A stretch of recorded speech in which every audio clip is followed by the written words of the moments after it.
Hi, everyone, and welcome to our webinar. My name is Marissa Adams, and I am the marketing manager here at Trace. If you have any questions throughout the presentation, feel free to drop them in the chat, and we'll answer as many as we can at the end during Q&A. To get us started, I wanted to introduce TraceSecurity and give you some background on our expertise in information security. So TraceSecurity LLC is a leading provider of cybersecurity and compliance solutions, and we're actually celebrating our 18th anniversary today. Our company was founded on February 18th, 2004 as one of the first technology companies to incubate in the Louisiana Technology Park. Our company's mission at its founding was simple: to help banks and credit unions protect their customer and member information and comply with GLBA, FFIEC, and NCUA requirements. Since then, TraceSecurity has served over 3,000 organizations across the United States, spanning industries including financial services, healthcare, government, energy, legal, technology, education, manufacturing, and more. We've established many partnerships, most notably our strategic alliance with CUNA, the Credit Union National Association, which positions us as their exclusive provider for cybersecurity and compliance services. This partnership also includes endorsement from over 20 credit union leagues in the United States. TraceSecurity offers a comprehensive portfolio of solutions that allow organizations to manage their information security program, including IT risk assessments, audits, social engineering, penetration testing, security training, and more. At this time, I'd like to turn things over to my colleague, Katie Gaiennie, to speak on our IT audit findings and recommendations. She's been with TraceSecurity for 3 years, having worked on projects like our IT audits, risk assessments, pen testing, compliance reviews, and much more. Take it away, Katie. Hey, everyone.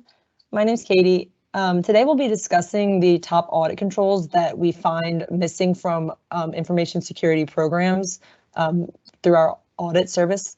I'll explain what an audit is, our process for conducting audits, and talk in detail about the most commonly reported not implemented controls from our IT audit services. We'll be breaking the controls into 2 types of controls: administrative and technical controls. And just as an FYI, if anyone doesn't know, we use the term control a lot. It means it's just a safeguard to detect, prevent security risk from occurring, and we derive them from FFIEC and the NIST guidelines. So what is an audit? The NCUA, FDIC, and most organizational governance bodies follow the guidelines established by FFIEC and NIST. TraceSecurity builds control sets around these guidances and creates templates based on your organization's size, complexity, and organizational goals for our IT audit service. So depending on whatever your size is, if you're more complex or if you're smaller, we can build a custom template based on what you would go for. IT audits provide a third-party look into your organization's information security program and will help you identify the potential gaps and areas for improvement. The FFIEC and NIST both define an audit as an independent review that is quote-unquote regularly performed by a third-party provider. The guidances are purposely vague because regular can mean different things depending on your organization's structure. However, TraceSecurity generally recommends that audits be performed at least once a year, with some exceptions for smaller organizations who may only be required to perform audits every 18 months or so. When we contract new audits, we work with the organization to gather documentation to verify all of the controls in the template and assess the verification of a control based on the provided documentation. We perform remote and on-site audits for our clients. But as aforementioned, this webinar is a collection of the most common controls that are marked as not implemented. So the first type of controls that we'll be reviewing in this webinar are the governance and administrative type controls. These controls relate to the implementation of policies, procedures, and documentations. Our first commonly missed control is to establish a framework to develop and manage incident response, business continuity, and recovery plans. Surprising that this control is frequently found to not be implemented, as you would think everyone has these 3 plans in place.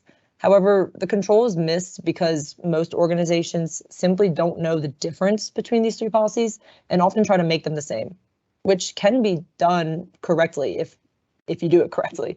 So to dive in, what is the difference between these 3 policies? An incident response plan, or an IRP for short, is an organization's documented guidelines, procedures, and responsibilities in the event of a cyber-related event, such as a phishing attack or a data breach. These plans are intended to help your incident response team reduce leaked information. A disaster recovery plan, or a DRP, is an organization's documented procedures and responsibilities in the event of a disaster resulting in equipment damage, such as ransomware attacks or natural disasters. In short, the IRP help IT and response teams mitigate and contain cyber-related events, and the DRP are guidances in place to aid personnel on how to bring operations back to normal. So what about business continuity? Excuse me. To put it simply, a business continuity plan, or a BCP, is intended to guide the organizations on how to continue business operations during unforeseeable events. For example, COVID-19. This is a prime example of when a business continuity plan should come into place. How did your organization continue to operate during and still in the pandemic? A BCP should incorporate alternatives that allow you to maintain customer services and continue data protection even if there's a catastrophic event. A BCP should include things such as emergency office locations, remote work procedures, data backups, and emergency admin rights. So to recap, incident response is to guide IT personnel on how to mitigate a cybersecurity event. Business continuity focuses on keeping businesses operational during a disaster, while disaster recovery focuses on restoring data access and IT infrastructure after a disaster. Okay, now that we know the difference between these three policies and procedures, how are they implemented? To fully implement this control, organizations need to develop and establish these policies and then create a plan for how to manage the policies. So know who is responsible for overseeing and updating each policy, and how often are the policies reviewed and approved by the board. Another reason this control is sometimes not implemented is because policies are often outdated or haven't really recently been approved. Our next control is established supply chain risk management processes agreed to by organizational stakeholders. This is kind of a two-part control. So the first part, the control calls for the organization to define a supply chain risk management process. Then the process must be agreed to by organizational stakeholders, aka the board of directors. The reason this control is most often missed is because supply chain is just a relatively new control standard that the FFIEC and NIST have just put into place. A supply chain attack is a cyber attack that seeks to breach an organization by targeting the less secure elements in the supply network. These elements may include purchased software, IT equipment, network providers, and hosting services. Supply chain attacks seek to compromise these elements at the source or somewhere along the supply chain, allowing an infiltration of the organization without actually conducting a direct attack against the organization itself. Supply chain attacks are becoming more and more prevalent in today's world. For example, if you remember the Target breach of 2013, British Airways of 2018, and even most recently, the 2020 SolarWinds supply chain cyber attack. So the FFIEC and NIST call organizations to establish a cyber supply chain risk management plan. Cyber supply chain risk management plan should include detailed due diligence and risk assessment procedures to ensure the vendors your organization work with are reputable and demonstrate an ability to control their own supply chains. So this should include establishing a vendor management program with increased due diligence procedures to scrutinize vendors based on their contract objectives, risks, and other compliance requirements. Organizations should thoroughly inspect critical vendors' residual risk factors and ensure that indemnification is explicitly spelled out in contracts to hold vendors accountable for supply chain attacks from negligence. Once your organization has established a detailed vendor management plan, including supply chain risk management best practices, the plan will need to be approved and reviewed by the board of directors regularly. Okay, next on the docket, we have established a process to prioritize information resources based on their classification, criticality, and business value. So this looks like a business impact analysis. A BIA can be a helpful tool when creating your business continuity plans. The BIA generally lists recovery priorities and resources, recovery time objectives, and recovery point objectives on which critical processes depend.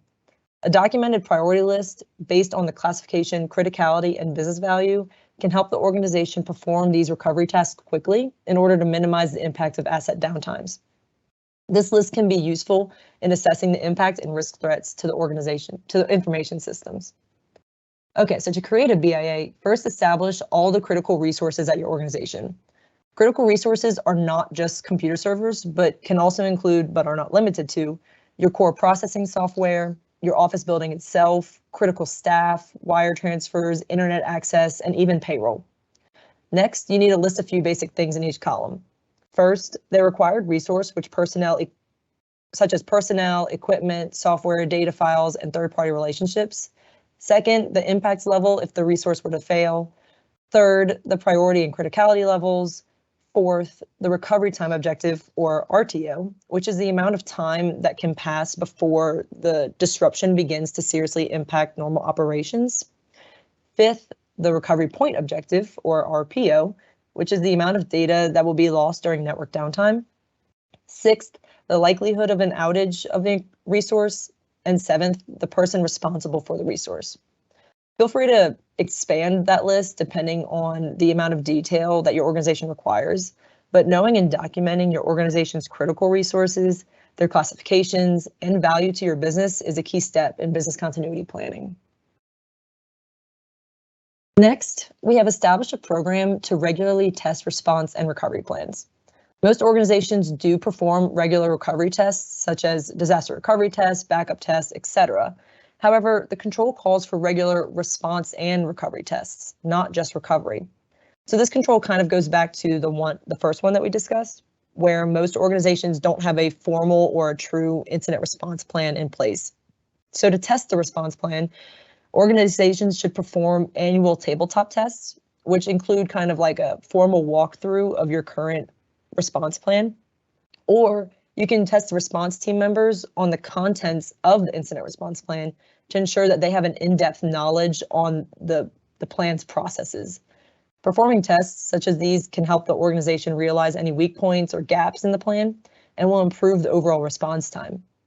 So we recommend documenting your processes to test response and recovery plans and performing the tests annually. The next control goes hand in hand with the previous control. Establish a process to ensure that response and recovery plans incorporate lessons learned from actual or test events. Once you've performed your annual testing, you should be documenting the details of the test or actual event in a formal form. Create a formal event or incident template to include the date and time, who found the event, who was involved, what did you do to mitigate the event, evaluating the event, how long did it take to resolve the event, and the lessons learned from the event. Formally documenting these details can help keep track of all the actual and tested events for formal annual reviews and reporting. Furthermore, there should be a formal process to ensure that the organization updates the response and recovery plans based on any lessons that were learned during the test events. If the organization never updates the policies and procedures from events, then we're probably going to repeat history and make the same mistakes that we once did before. So it's better to just update all of your policies. Next up, we've got define responsibilities to evaluate reputation damage and repair reputation after an impacting event. So this control closely relates to another one about managing public relations, which at first glance, it might seem like the same control, but the NIST cybersecurity framework specifically separates the two. So while addressing the public and like documenting the guidelines for spokespersons regarding the media is important, it's also important to document the responsibilities and procedures for repairing the reputation damage after the event. If done properly, the guidelines for both can be addressed at the same time. Organizations tend to only address the public relations part and kind of hope that the reputation piece follows suit. But the reality is that the reputation is a difficult thing to manage, but it still needs your attention. Organizations are called to assign personnel to monitor media coverage and manage public engagement. So monitoring social media platforms to help identify and resolve any conflicting messages and proactively responding to those issues and concerns are just two ways of monitoring and controlling reputation risk after an event. We recommend documenting not only the guidelines and procedures to manage public relations, but also document the roles and responsibilities to repair reputation after an event. The next control that we at TraceSecurity often see missed is maintain current documentation of network communication and data flows. So this specific control is known to be the #1 most missed control that organizations don't have in place. Organizations often struggle to find the value in a data flow diagram or even really know how to create one.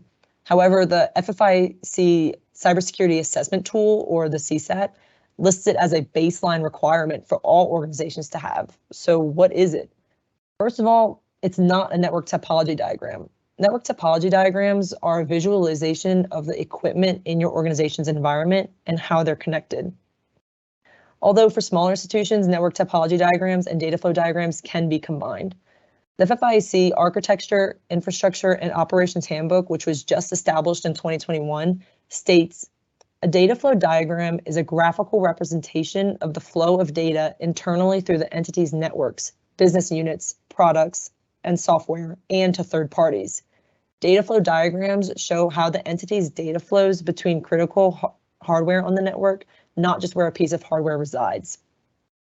So because most smaller organizations heavily rely on third parties, a data flow diagram is mostly intended to supplement your knowledge of where and who your data is flowing to. So once you've identified your critical business processes for your business impact analysis, like we talked about earlier, take a closer look at where that information flows and build a visual based on that. Creating a data flow diagram will help you have a better understanding of who touches your data after it's left your network. Overall, this particular control has had a lot of confusion, especially in the past, especially with the FFIEC just updating the regulations for it. But the core issue to be addressed is, does your IT management have an in-depth understanding of your organization's critical data and where is it going and who's touching it? Data flow diagrams should provide details of where an organization's data is going and what third parties are specifically responsible for it. You can review the FFIEC Architecture, Infrastructure, and Operations Handbook for more specific guidelines on a data flow diagram. And I put it at the bottom of that slide there for your reference. Okay, moving on. Ensure that vulnerability management procedures include mitigating vulnerabilities or documenting accepted risks. While many organizations perform vulnerability scans on a regular basis, we often find that the proper mitigation procedures are not in place. Okay, so there are 4 common ways to manage vulnerabilities: resolve, mitigate, transfer, or accept. Resolving the vulnerability means to completely eradicate it. Mitigate the vulnerability, meaning to reduce the likelihood or the impact of the risk. Transfer, meaning to assign or move the risk to a third party via insurance or contract. And then finally, you can accept the vulnerability, which is acknowledging the risk exists and accepting the impact of the vulnerability. When going through risk assessments, vulnerability scans, etc., results should be documented with what mitigation efforts were used. Most vulnerability scanning software have the mitigation efforts incorporated into their system for you to easily tag each result. But if they don't have that functionality, then we recommend documenting the mitigation efforts yourself. It's also helpful to define your risk tolerance in your policies. Defining your risk tolerance is as easy as asking yourself, what level of risk is our organization willing to accept? Every organization performs this control differently, but auditors are looking for some attempt at properly documenting at least the accepted vulnerabilities. This shows that the organization is aware of the vulnerability and formally accepts any risks. Okay, into the next section, the physical and technical.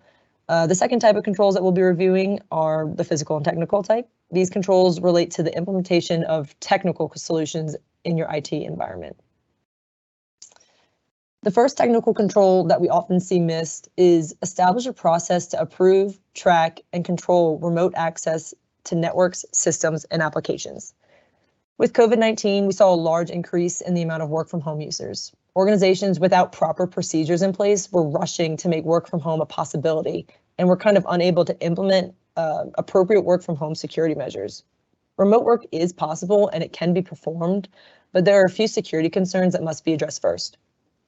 The FFIEC and NIST refer specifically to ensuring remote access users are formally approved, can be tracked, and ensuring the controls over remote access sessions are supported. To formally approve a remote worker, there should be a remote access policy that the user should sign off on. Additionally, senior level management should also sign off on any new remote workers. Tracking remote users depends on your environment, but to be able to monitor remote user login times, logout times, and duration the remote session was active for will help in the process and elimination if a security concern were to arise. And finally, implementing access controls and time restrictions can help mitigate security concerns. Multi-factor authentication for accessing remote systems should be required. If possible, TraceSecurity also recommends enabling time restrictions for remote access. This will disallow any user from accessing remote systems outside of any business hours. So approving, controlling, and monitoring remote access controls reduces the risk of external attacks and unauthorized access.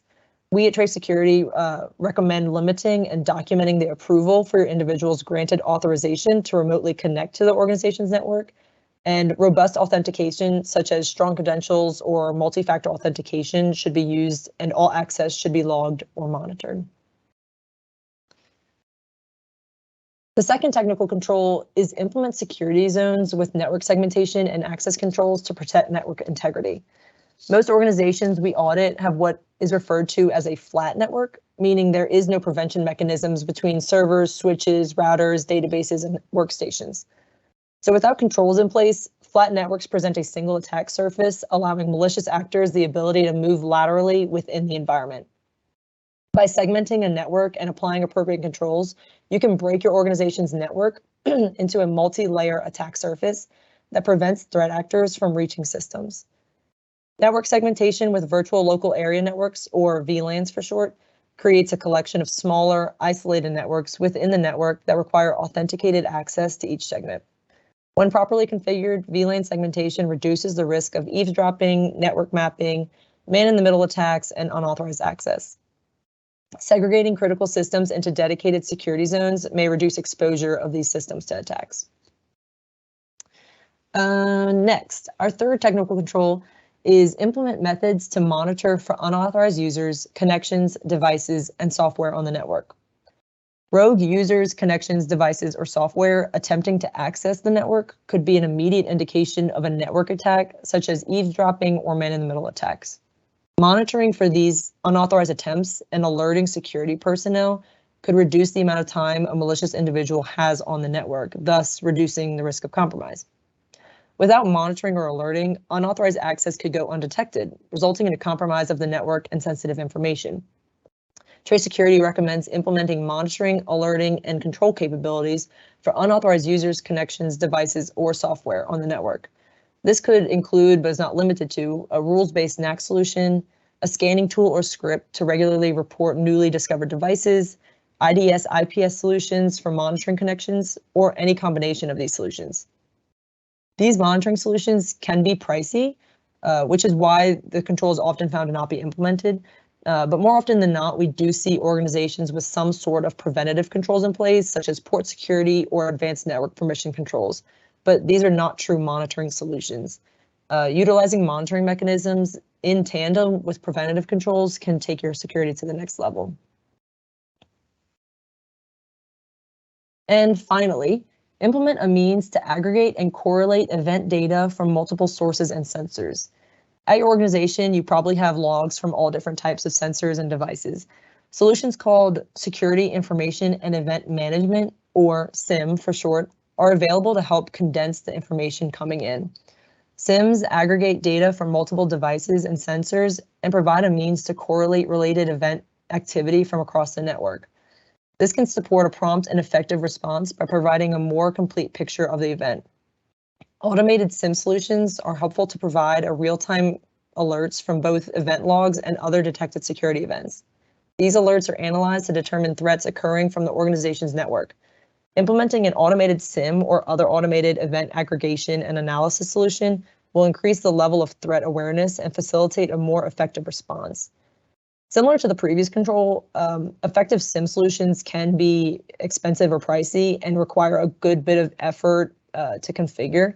If your organization has the budget for it, SIEM solutions are another way to increase security posture and close more gaps in your organization's information security program. The moral of the story here is the more documentation, the better. The better established your policies and procedures, the better off your information security program will be. NCUA, FDIC, and other regulators love to see extremely detailed documentation, procedures, and policies. When implementing technical controls, it's important to assess the financial or operational risks that the control may have at your organization. While, of course, it would be ideal to implement every single control that an auditor or regulator throws at you, we do realize that that's not always possible given the financial or personnel restrictions. We perform risk assessments as well, TraceSecurity risk assessments, Those specific assessments can help you identify which unimplemented controls generate the most risk for your organization and can use the results from that assessment to tackle the biggest concerns first while making your way down the list. Thank you all so much for listening in today. We appreciate your continual efforts to improve your information security posture. Does anyone have any questions? I think Marissa will be taking those now. Yeah, so we did get a few questions. One of them was somebody asked if there's a good reference for tabletop exercise scenarios.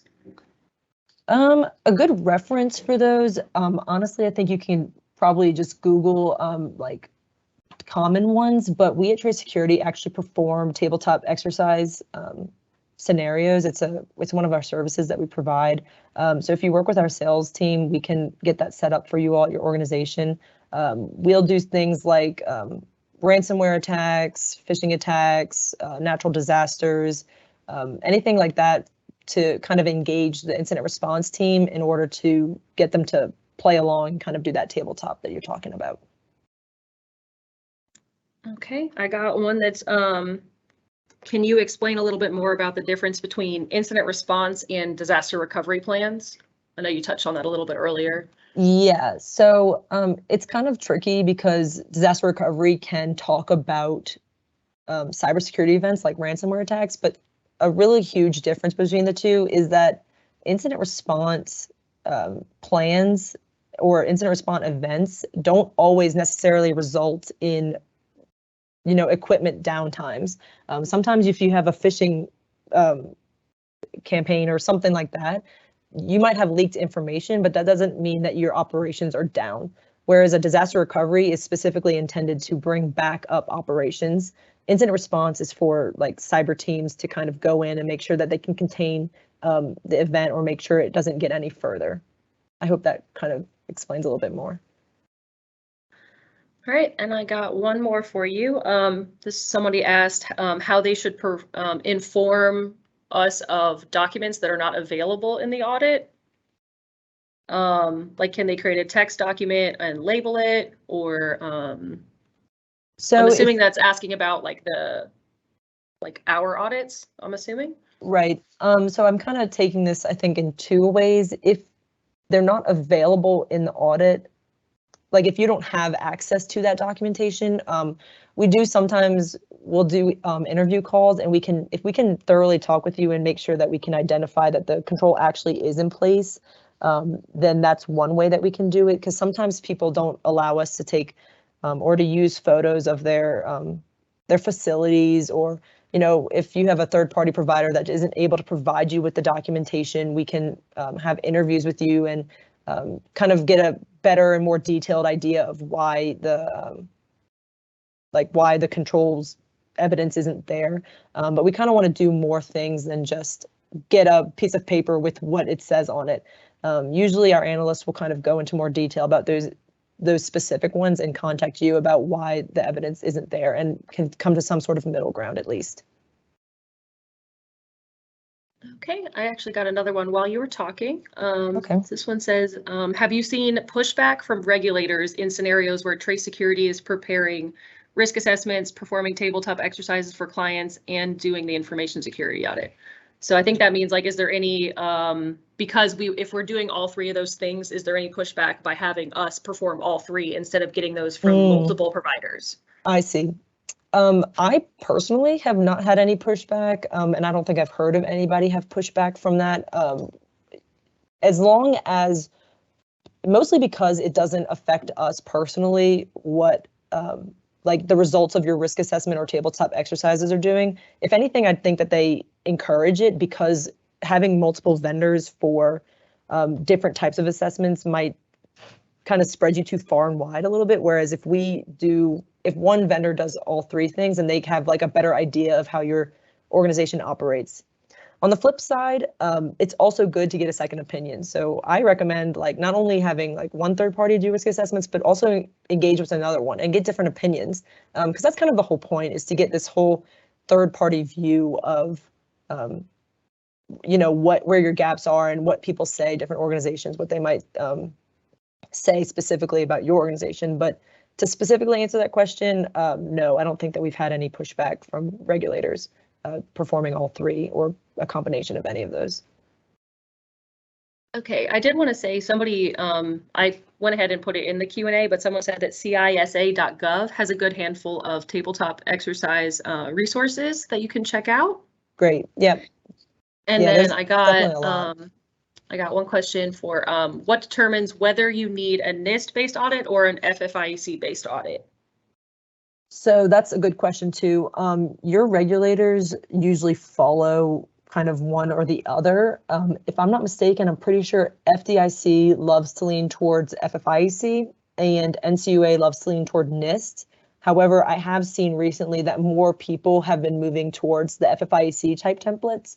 I think that they're more specific to, they're not specific to financial institutions, but they're kind of more clear cut about what you actually need, whereas NIST is intended for all different types of organizations. And so it might not be very good for following specifically, let's say, financial institutions. FFIEC does a little bit better of a job of kind of explicitly saying what is needed. And that's no fault to NIST. NIST is purposely vague to reach a greater audience. So it really depends. Okay, this one, I got another one here for you that's kind of based, that's the last one we're going to take today. Okay. This one says, referring to like the adding documents about certain controls in for our audits. If they don't have a mobile banking, like they don't do mobile banking, what would they do for the documentation about mobile banking if that's something that they just don't do? But Gotcha. It's like considered one of the standard parts of our audit system. Gotcha. We definitely work with the clients specifically, and if we had a client come to us and say, we don't have online or electronic banking, then we can completely remove that asset.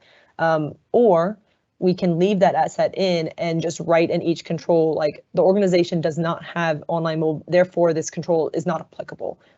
We kind of have some freedom with what we can do. Sometimes organizations like to leave those types of controls in because they want to show their regulators that they were tested on it, but it wasn't applicable.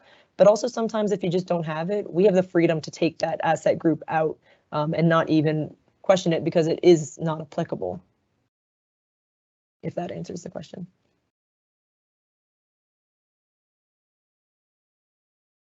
All right, I think that is all the questions we had today. Thank you guys again for joining us, and we hope you enjoyed it. And just to reiterate, we will be sending out the slides and recording to all of the registrants next week. So even if, like say any of your coworkers couldn't make it today and they registered, they will also receive those, but you're also free to share those with your teams as you see fit. And thanks again, everyone. Yeah, thanks everyone. Have a great rest of your day and a good weekend.